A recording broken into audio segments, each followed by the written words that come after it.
Assalamu alaikum warahmatullahi wabarakatuh. Today I want to talk about Shab-e-Barat, a very special night in Islam. This night is full of blessings, mercy and forgiveness. It is the 15th night of Shaban, and on this night Allah forgives his servants who sincerely repent. Our beloved Prophet Muhammad sallallahu alaihi wasallam said that on this night Allah looks at his creation with mercy. He forgives those who ask for forgiveness.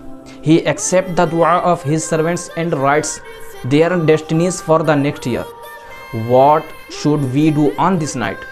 Pray Salah. We should offer Nafl Salah and ask Allah for his mercy.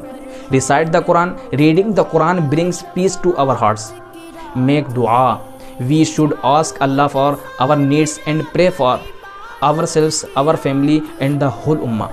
Seek forgiveness. This is the best night to say Astaghfirullah, Astaghfirullah, Astaghfirullah from our hearts and leave our sins.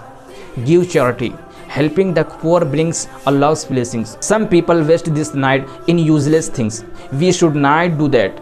Instead, we should use this night to get closer to Allah. May Allah forgive our sins and accept our prayers. Ameen. Jazakallah khair.